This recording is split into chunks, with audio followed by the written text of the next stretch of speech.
Apa sih yang dimaksud hati yang mati? Matinya hati adalah mencari harta dunia dengan menggunakan perbuatan akhirat. Perbuatan akhirat itu banyak. Ngaji ini perbuatan akhirat. Kamu sholat perbuatan akhirat. Dai yang dakwah itu perbuatan akhirat. Banyak perbuatan akhirat tapi tujuannya dunia. Ini akan mematikan hati. Kalau mematikan hati, ilmu pengetahuanmu juga akan mati. Jadi katanya Hasan Basri, enggak, itu akan menyiksa ilmumu. Karena apa? Hatimu mati. Kalau hati tidak hidup, ilmu pengetahuan tersiksa. Kenapa? Karena hidup itu porosnya ada pada hati.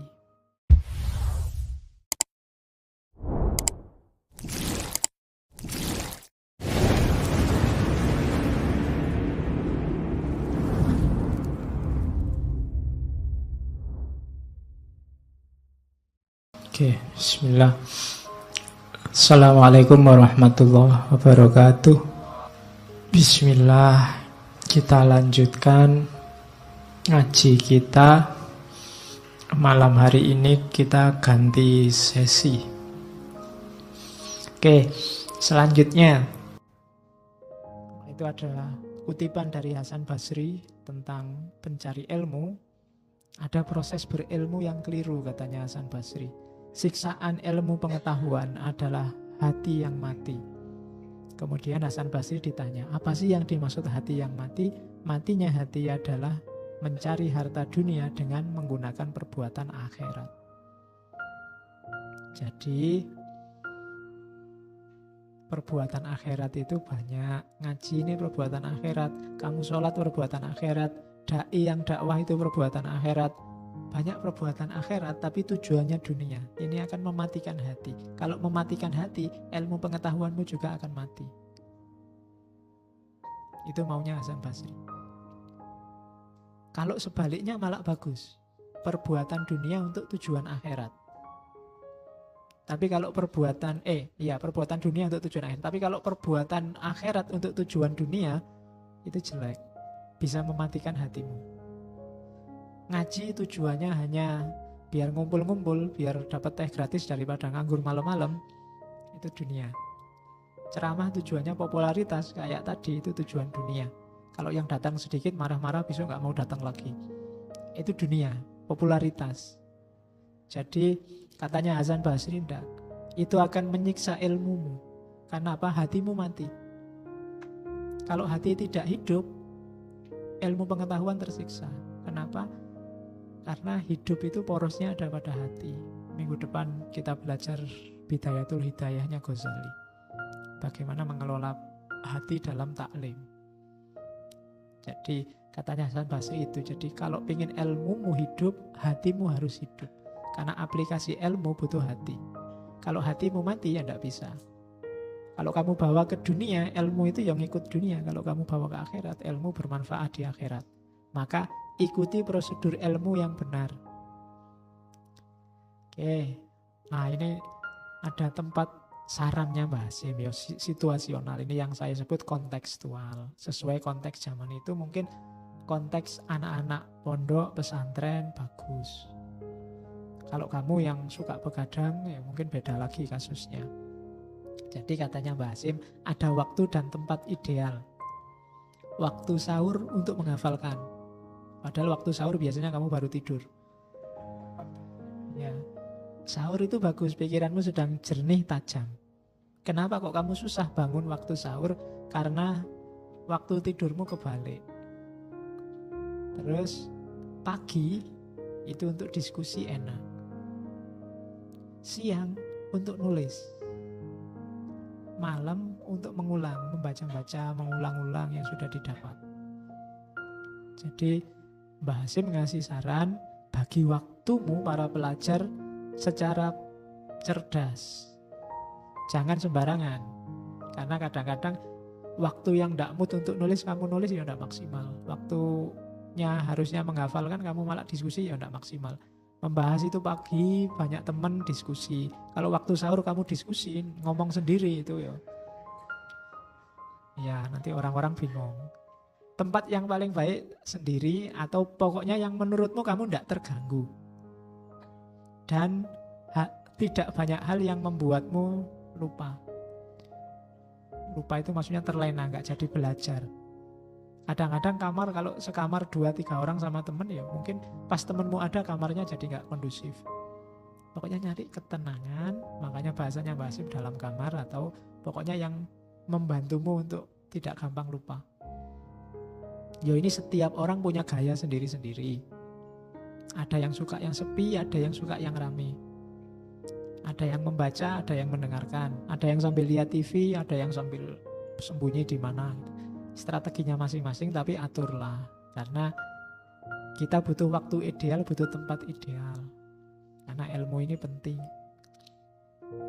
Terus kalau pada guru, ini seorang murid yang pertama, hati-hati milih guru. Itu jelas. Jangan sembarangan, karena guru itu yang nuntun kita. Antara lain kalau nyari guru, yang pertama cari yang profesional sesuai bidangnya. Kalau ingin ngerti urusan kesehatan, ya tanya dokter, ngisi. Pengen ngerti urusan pertanian, tanya petani. Pengen ngerti urusan ibadah, tanya ahli fikih. Yang profesional. Jangan ngawur. Tanya obat-obatan pada petani, ya enggak ketemu. Cari yang hatinya lembut, kasih sayang. Karena biasanya yang keras agak suka mematahkan hati. Cari yang orangnya lembut, kasih sayang, dan menjaga muru'ah. Bukan orang yang sembrono sembarangan, katanya Mbak Hasyim. Karena kita mau ikut mereka. Tidak sekedar untuk popularitas, tapi kita mau manut ke mereka. Kadang-kadang kan kamu nyari orangnya yang nyentrik, yang pikirannya aneh, alternatif. Kamu belajar dari orang-orang kayak gini tidak apa-apa. Tapi untuk jadi guru yang kamu ikuti tuntunannya, cari yang menjaga muru'ah. Dan yang terakhir, jangan lupa yang cara ngajarnya bagus, biar kamu mudah paham. Karena meskipun orangnya profesional, kasih sayang, menjaga muru'ah, kalau kamu diajar tidak paham-paham, orang ini ngomong apa tuh, ngomong apa batu, aku tidak ngerti belas. Nah itu ya kamu pertimbangkan lagi apa cocok. Dan dipahami atau tidak dipahami itu biasanya style tiap orang beda-beda. Ada orang yang kalau dosennya ngomongnya kelemak-kelemek, tidak tegas, ya dia ngantuk. Dia butuh yang gurunya ini yang teriak-teriak, yang ngomongnya keras. Terus sama guru harus patuh, tidak keluar dari nasihat dan aturan. Ini tirakatmu itu, pencari ilmu. Banyak yang kritik, Pak, boleh toh, tidak setuju boleh. Boleh tanya, boleh. Bahkan boleh mendebat, boleh. Lakukan dengan cara yang baik. Tapi secara umum patuhi. Patuhi itu kok kamu tanya tidak dijawab. Debat dia tidak berkenan, ya tidak apa-apa, kamu ikuti. Disuruh apa-apa diikuti, itu tirakatmu. Barokah ilmunya di situ. Banyak orang yang hari ini kalkulasinya rasional. Padahal zaman dulu itu banyak yang mungkin ilmunya nggak terlalu banyak dari pesantren, tapi pulang-pulang jadi kiai, pulang-pulang jadi ulama besar. Itu kalau bahasa pesantren, barokahnya ilmu. Orang ilmunya sedikit tapi manfaatnya luar biasa bagi dirinya sendiri atau orang lain. Ada orang yang ilmunya banyak tapi tiap hari hanya bikin masalah. Itu berarti ilmunya kurang barokah. Di antara tirakatnya biar barokah ilmumu adalah hormati guru, muliakan guru, patuhi, berlakulah baik di depan guru. Caranya begitu sebenarnya, ya terhadap semua orang sebenarnya kamu harus akhlaknya baik, memuliakan, menghormati, apalagi di hadapan guru. Terus doakan gurumu, siapapun. Kalau hanya doa aja kamu nggak mau, ya agak susah dapat barokahnya ilmu. Bahkan minggu lalu Ali bin Abi Thalib bilang, ana abdu man allamani walau harfan wahidan. Aku adalah hamba siapapun yang ngajari aku meskipun hanya satu huruf. Kalau ada waktu senggang, ada waktu slow, mungkin pas kamu wirid habis sholat, kirimi Fatihah guru-gurumu. Kirimi Fatihah buku-buku, kitab-kitab mu'alifnya yang kamu baca. Kalau habis baca bukunya Nietzsche, yo ila ruhi Nietzsche, Al-Fatihah, no. Kirimi Fatihah orang-orang kamu, karena kamu ngambil manfaat dari ilmunya mereka. Kalau orangnya sudah nggak ada, ya kita kirimi Fatihah biar meridhoi, mengikhlaskan ilmunya kita pakai. Terus bahkan kamu juga harus sabar meladeni gurumu. Kalau pas mungkin gurumu marah, gurumu tidak berkenan, menurutmu gurumu keliru, itu kamu butuh kesabaran. Karena jangan-jangan itu ujiannya buatmu. Gurumu sengaja begitu untuk mendidikmu. Itu akhlak kepada guru. Siapapun guru itu, tidak harus yang ada di sekolahmu. Bahkan teman sekamarmu kalau banyak ngajari kamu, ya dia gurumu. Kalau kalian saling belajar, berarti masing-masing saling memposisikan sebagai murid dan guru. Maka salinglah menghormati. Kalau tadi semua orang, semua peristiwa kamu jadikan guru, kamu ambil pelajaran, berarti hargai semua orang. Larinya ke situ nanti. Oke, terus akhlak pada ilmu. Ada juga pada ilmunya harus ada akhlaknya juga. Pada pelajaran harus ada akhlaknya juga. Yang pertama, cari ilmu yang fardu ain dulu. Kalau kamu ngaku muslim, ya harus ngerti dasar-dasar seorang muslim. Harus ngerti fikih dasar, harus ngerti tauhid, harus ngerti yang dasar, yang fardu dulu. Indonesia misalnya, kamu merasa orang Indonesia, yang fardu ya kamu ngerti apa itu ilmunya Indonesia, kamu ngerti tentang Pancasila.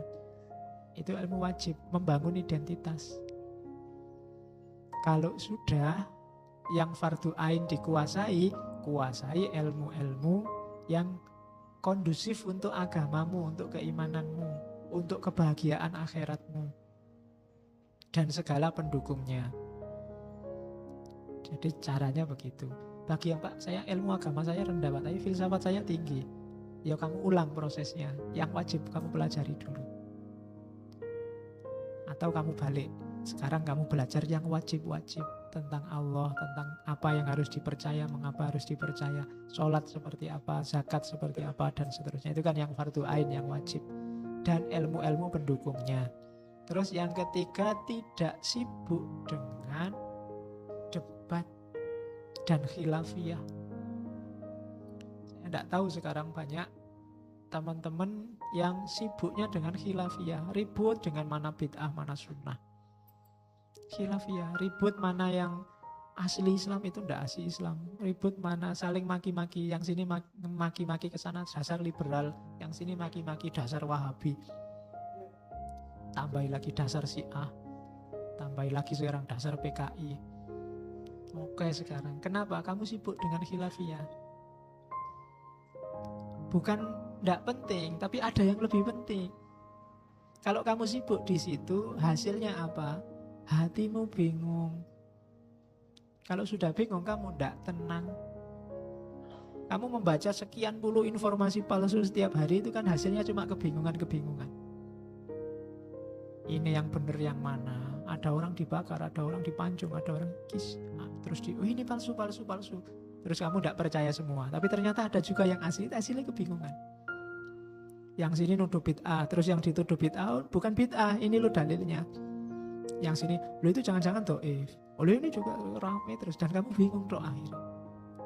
Pada saatnya kamu silahkan berdiskusi, berdebat, tapi kamu jangan fokus di situ dulu.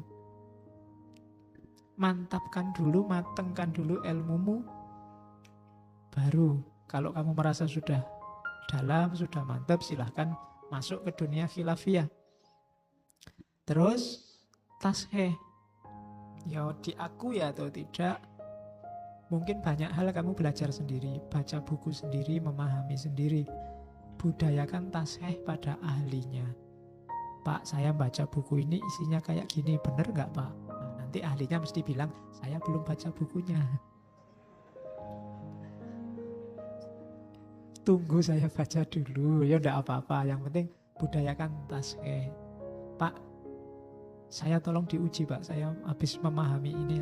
Jarang sekarang yang begitu ya, mahasiswa itu kalau ada ujian malah lari. Zaman dulu kan ada tradisi sorogan, jadi maju ke kiainya, Pak Yai saya ngaji ini tolong diluruskan kalau saya salah. Jadi sengaja mempresentasikan ilmunya pada gurunya. mahasiswa hari ini kan waktunya presentasi, pamit. Oke, nah kalau harusnya ya kamu malah presentasi. Loh kayak gini loh Pak yang saya pahami, keliru enggak Pak? Itu sorogan modern kan begitu. Jadi enggak apa-apa, enggak usah malu kalau kamu enggak ngerti. Biar nanti dosenmu, gurumu yang mengarahkan, oh kamu harusnya baca buku ini, pemahamanmu yang kayak gitu keliru, maksudnya begini dan seterusnya. Jadi budayakan tas. Terus jangan sampai telat, itu bahasanya Mbak Hasim. Yo harus semangat. Di antara buktinya semangat apa? Nggak telat, berangkatnya awal. Itu akhlaknya pencari ilmu. Jangan ngaji sudah dapat separuh, kelas sudah mau keluar baru datang. Targetnya apa? Absen. Ya. Nah itu lagi-lagi kamu kehilangan nilainya. Nilai cari ilmunya. Berangkat lebih awal. Terus runtut. Belajar dari dasar, pengantar, terus baru pendalaman, baru materi pengembangan. Jangan ujuk-ujuk membaca buku-buku yang kelas advance, kelas pengembangan. Harus kamu bangun dulu dasar-dasar ilmunya. Ketika kamu runtut, nanti akan terbentuk peta di kepalamu. Sehingga ilmunya bisa tinggal di dalam, karena kamu sudah punya rangka petanya. Tapi kalau kamu langsung kelas tinggi, paling kamu hafalkan. Yang itu hafalan sewaktu-waktu bisa hilang. Jadi kalau ada yang mengeluh, Pak, bacaan saya kok mesti hilang Pak, saya sudah baca, pas baca paham, tapi bukunya ditutup, hilang Pak, saya sudah lupa. Kenapa? Di petamu belum ada jaringan struktur ilmunya.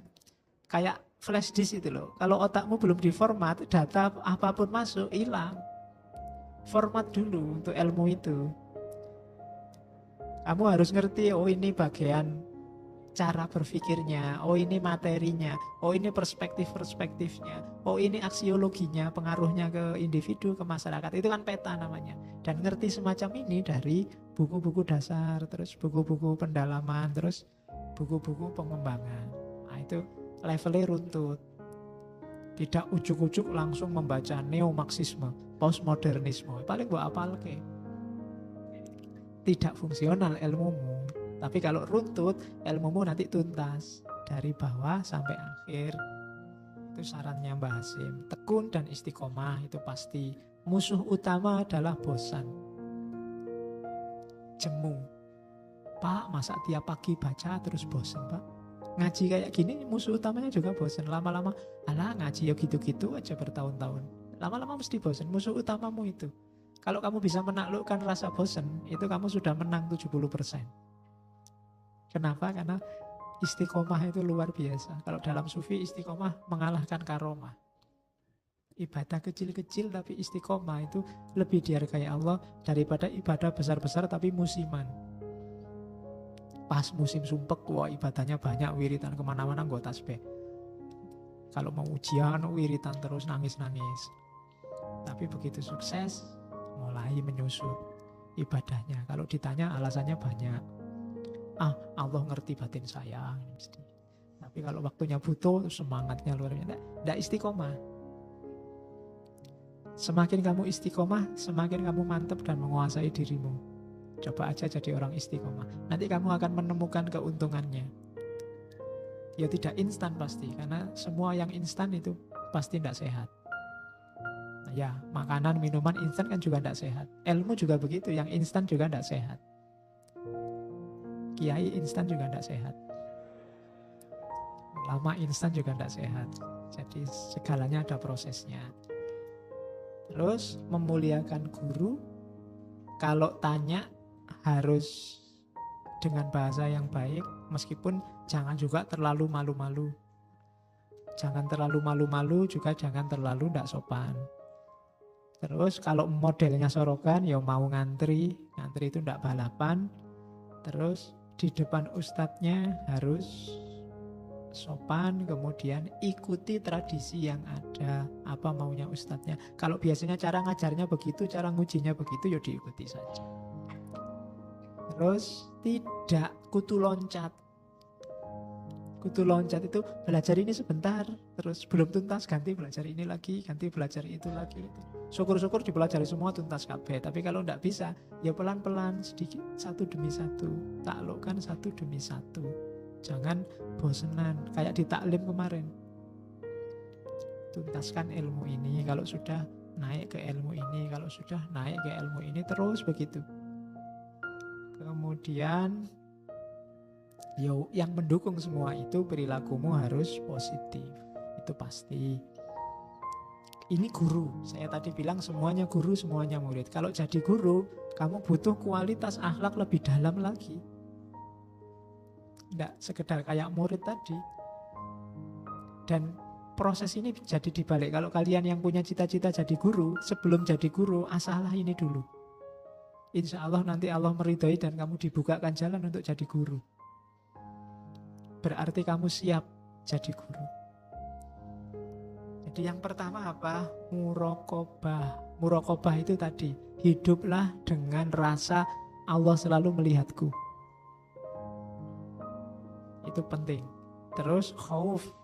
Innama yasyallahu min ibadil ulama tadi, khauf. Rasa takut. Tenang, khusyuk, tawadhu. Jangan ketipu oleh popularitas-popularitas kecil sebelum kamu nyampe tujuan.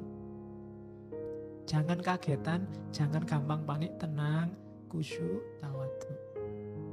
Tenanglah, hidup ini sudah ada yang ngatur, gak usah gampang galau. Apapun yang terjadi, kembalikan pada yang di atas. Kamu tenang, khusyuk, dan tawadhu. Terus wirai, jaga diri. Terus bersandarlah hanya pada Allah. Apapun yang terjadi, innalillahi wa inna ilaihi raji'un. Satu-satunya tempat kita bersandar hanya Allah. Terus jangan mengejar keuntungan duniawi. Begitu guru-guru itu orientasinya keuntungan duniawi, barokah ilmunya hilang.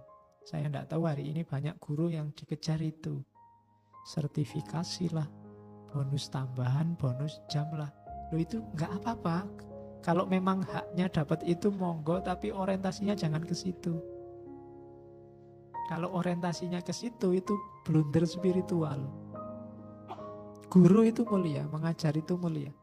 Tapi kemuliaan itu kalau diarahkan targetnya hanya pada dunia, dia menghasilkan kebalikannya. Kayak di taklim kemarin, dunia itu sangat hina. Termasuk orang-orang yang lekat pada dunia. Jadi janganlah. Bahwa nanti ada hakmu, ada sistem administrasi yang menuju ke sana misalnya. Gajimu harus naik, tunjangannya harus naik. Tidak masalah, itu hakmu. Dia akan datang sendiri kalau kamu serius. Jadi jangan ngejar keuntungan duniawi. Terus jangan pilih kasih pada anak didikmu. Jangan ada yang dianak-emaskan, ada yang dianak tirikan. Zuhud. Zuhud itu tidak kemaruk, tidak tamak pada dunia. Terus jangan melakukan hal-hal yang rendah, ketahuan atau tidak ketahuan. Oh, itu susah. Kalau ketahuan mungkin kamu bisa jaga. Yang tidak ketahuan ini, orangnya alim luar biasa, nanti twitteran, yang di follow yang hot-hot. Itu kan gak ada orang tahu, wong twitteran kan sendirian. Tapi itu termasuk perilaku rendah. Allah tahu loh. Cuma kan kamu gak terlalu takut kalau Allah itu tahu. Semakin kamu tidak takut, semakin menunjukkan sebenarnya kamu belum makom ulama. Orang yang merasa Allah selalu melihat, itu meskipun gak ada orang yang tahu, dia takut. Oke, terus menjauhkan diri dari tempat-tempat yang memancing dosa, maksiat. Bahasanya tempat-tempat kotor. Terus perhatikan syiar Islam dan zahirnya hukum. Jadi ya termasuk suka berjamaah, ya zakat, ya haji, itu kan zahirnya hukum. Terus perhatikan syiar juga, karena kalau kamu jelek, Islam juga kelihatan jelek. Apalagi kamu ulama, kamu ustadz, kamu guru. Semua yang kamu lakukan itu berhubungan dengan syiar Islam. Maka hati-hati. Terus lakukan segala yang konotasinya kesunahan dan kemaslahatan. Bergaulah dengan akhlak yang baik. Bersihkan hatimu dari segala yang jelek. Semangat dalam mengembangkan ilmu. Ambil pelajaran dari siapapun. Tadi sudah kita jelaskan. Segala hal itu pelajaran. Setiap orang itu guru. Ambil pelajaran. Termasuk dari muridmu, kalau kamu guru, ambil pelajaran dari mereka. Segala hal itu ayat-ayatnya Allah yang bisa dibaca. Dan ilmuwan itu harus membiasakan diri nulis. Tidak cuma ngomong. Tulisan lebih monumental, manfaatnya bisa lebih luas. Kalau cuma ngomong kayak gini, hanya yang pas hadir mendengarkan yang dapat manfaatnya. Tapi kalau jadi tulisan semakin luas. Ya mungkin hari ini ditambah kalau ada rekamannya bisa kok Pak. Ya hari ini modusnya sudah ganti pakai rekaman segala. Tapi maksudnya lebih monumental kalau ada tulisannya. Kalau sama murid tadi sama ya, niatnya hanya untuk Allah, kemudian tidak mutungan. Apa bahasa Indonesia ini mutungan itu? Pokoknya nek ana muridnya elek terus habis. Nah itu berarti mutungan. Muridku ini kurang ajar semua. Enggak. Itu namanya mutung. Enggak. Jadi sebagai pendidik harus sabar. Ya memang tugasnya untuk bikin yang enggak beres jadi beres. Kalau nyari yang beres saja, ya namanya bukan pendidik. Jadi tidak enggan mengajar muridnya meskipun muridnya tidak ikhlas. Itu cuma tidak ikhlas. Banyak yang enggak cuma tidak ikhlas. Perhitungan hari ini. Banyak murid yang hari ini itu merasa bahwa loh guruku, dosenku yo harus manut apa kataku, saya bayar ya. Dia dibayar ya. Cara berpikirnya begitu sekarang banyak. Maka enggak. Relasinya tetap relasi cari ilmu. Terus mencintai ilmu, mencintai mencari ilmu, dan mencintai pencari ilmu. Kita semua pencari ilmu. Kita harus saling mencintai. Jadi, dengan levelnya masing-masing, dengan posisinya masing-masing, dengan adabnya masing-masing. Terus guru harus mempermudah penyampaian materi. Jangan punya prinsip kalau bisa bulet kenapa dibikin mudah. Ya, karena banyak loh yang punya persepsi kelihatan keren kalau ngomongnya nggak dipahami. Cah iki ngomong apa? Nah, itu rasanya kok keren. Nggak, jangan pakai prinsip itu. Nanti dalam filsafat ada filosof namanya Occam. Occam ini punya teori gunting, dikenal sebagai Occam Razor. Teori ini bilang kalau ada dua konsep, dua teori, dua ide, isinya sama, kalau ingin milih mana yang lebih benar, cari ya yang lebih simple. Itu pasti lebih benar. Semakin gagasan itu bulat, biasanya semakin jauh dari kepastian kebenaran. Kalau orang ditanya kok jawabannya bulat bertele-tele, itu kemungkinan benarnya kecil. Tapi kalau jawabnya cepat, tegas, lugas, itu biasanya lebih mungkin benar. Nah, itu teorinya namanya teori gunting. Occam Razor. Ya, kamu juga begitu.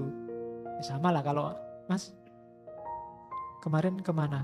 Kemarin itu Pak, saya sudah mau berangkat. Tapi di tengah jalan itu sudah alamat itu sudah. Ya, jadi begitu narasinya panjang itu alamat sudah. Oke, jadi itu. Jadi jelaskan yang mudah. Terus bersungguh-sungguh untuk memberikan pemahaman. Tidak sekedar kalau kamu besok jadi guru, nggak sekedar ya tugasku ngajar, tapi tidak ada sungguh-sungguhnya, enggak. Serius, peduli sama yang diajar. Terus meminta murid untuk selalu belajar. Jangan cuek, jangan besok kalau kamu jadi guru jangan terserah kamu mau baca atau enggak baca urusanmu, enggak begitu. Harus selalu peduli. Terus kalau ada muridnya yang enggak cocok ya dinasehati. Terus enggak pilih kasih kayak tadi. Rendah hati dan lemah lembut. Membiasakan diri yang baik-baik di depan muridnya. Terus berusaha membantu murid-muridnya. Terus-terusan ya, waktunya mau habis. Oke, ya, yang selanjutnya peduli. Peduli itu bukan berarti ikut campur apa saja, tapi kalau ada yang tidak beres dari anak didiknya, ya dicoba ditelusuri. Dan panggillah muridmu dengan nama yang baik. Jangan dikasih julukan yang jelek-jelek. Mahasiswaku yang itu loh, si gondrong itu, si sopo yang tidak pernah mandi itu loh, itu disebut yang jelek-jelek. Sebut dengan yang baik-baik. Ada juga akhlak terhadap buku. Ini kamu sering tidak berakhlak sama buku. Sama buku aja Mbah Hasim nyuruh kita berakhlak. Yang pertama, ilmuwan itu haus buku.